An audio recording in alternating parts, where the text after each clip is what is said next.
नमस्कार विद्यार्थी मित्रों, ધોરણ 8 વિષય હિન્દી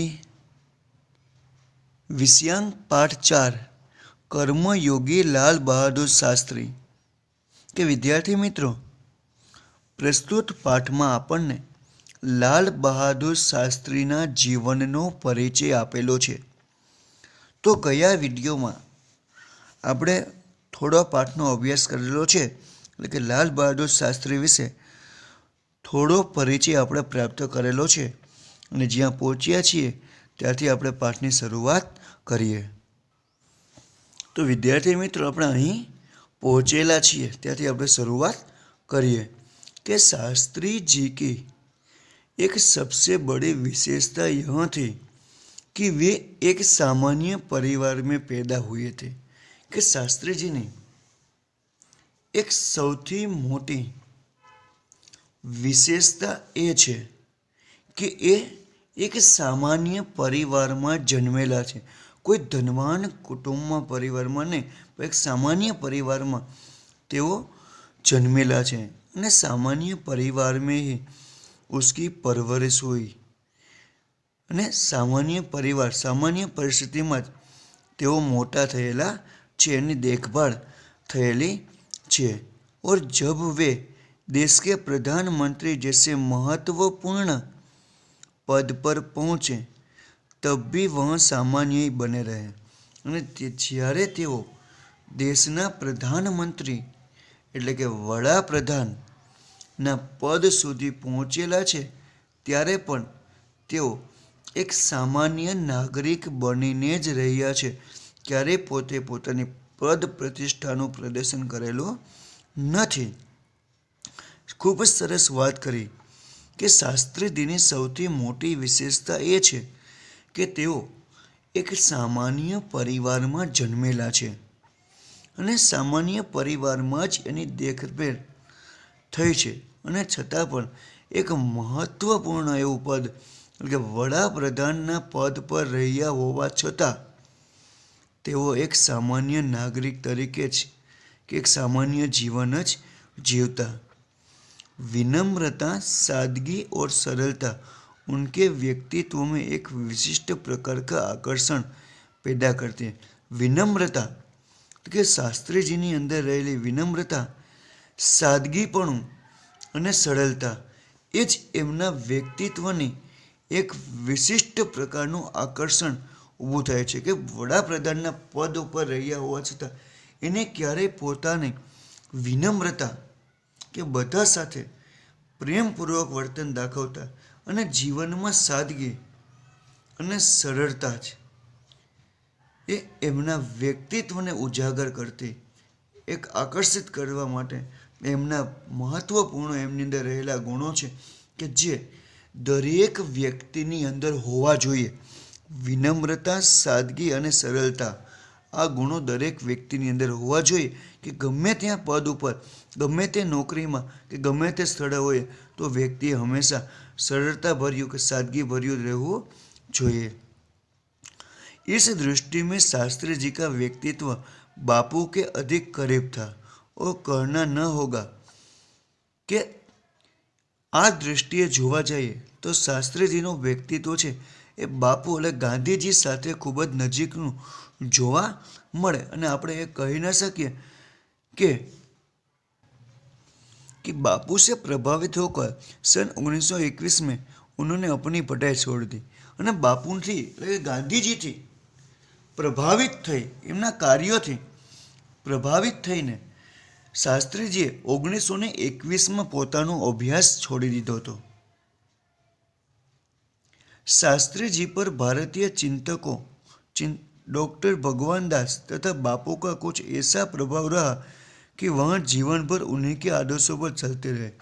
એ શાસ્ત્રીજી ઉપર ભારતીય ચિંતકો ડૉક્ટર ભગવાન દાસ અને તેમજ બાપુનો, ગાંધીજીનો એવો પ્રભાવ રહ્યો કે તેઓ જીવનભર એ એમના જ આદર્શો પર ચાલતા રહ્યા તથા औरों को इसके लिए प्रेरित કરે અને બીજા લોકોને પણ આવા આદર્શો ઉપર ચાલવા માટેની પ્રેરણા આપતા રહ્યા. शास्त्री जी के संबंध में मुझे बाइबल की वह एक उक्ति बिल्कुल सही जान पड़ती है कि विनम्र ही पृथ्वी के वारिस होगे। કે શાસ્ત્રીજીની અંદર રહેલા જે ગુણો છે એના સાથે જોડાયેલો જીવન જેવું છે એના અનુસંધાને બાઇબલની એક પંક્તિ સાવ સાચી યોગ્ય ખબર પડે છે કે વિનમ્ર જ જે લોકો વિનમ્રતાથી એટલે કે પ્રેમપૂર્વક બધા સાથે વર્તન કરે છે તેવા લોકો જ આ પૃથ્વી પર ટકી શકશે, તેવા લોકો જ આ પૃથ્વી પરના વારિસ હશે, વારસદાર હશે, એવું બાઇબલની અંદર લખેલું છે. તો અહીં વિદ્યાર્થી મિત્રો આપણને શાસ્ત્રીજીનું ચિત્ર ફોટો પણ આપેલો જોવા મળે છે. ત્યાર પછી આપણે આગળ વધીએ.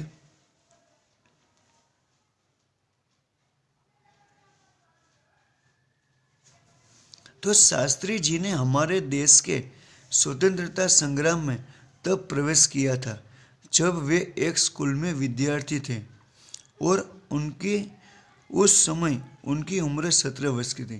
कि शास्त्री जीए આપણા દેશના સ્વાતંત્ર્ય સંગ્રામમાં કે દેશને આઝાદ કરવા માટે જે લડતો ચલાવવામાં આવતી હતી એમાં ત્યારે પ્રવેશ કર્યો હતો કે જ્યારે તેઓ એક સ્કૂલના વિદ્યાર્થી હતા અને માત્ર એમની ઉંમર 17 વર્ષની હતી.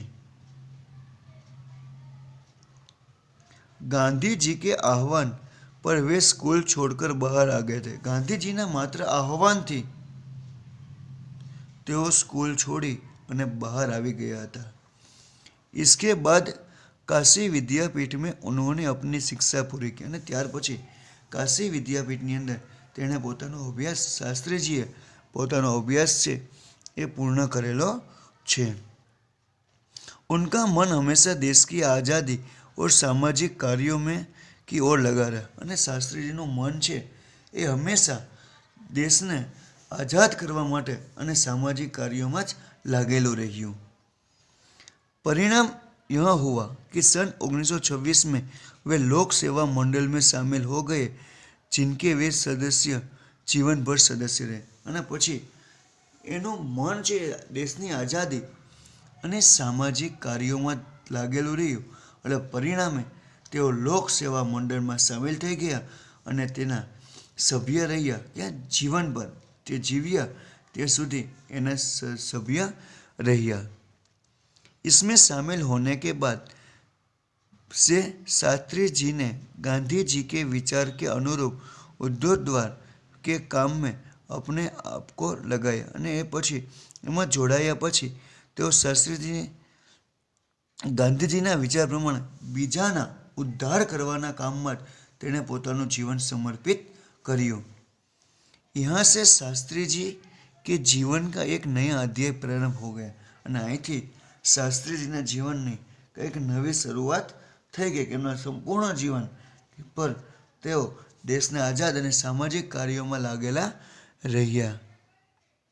सन 1930 में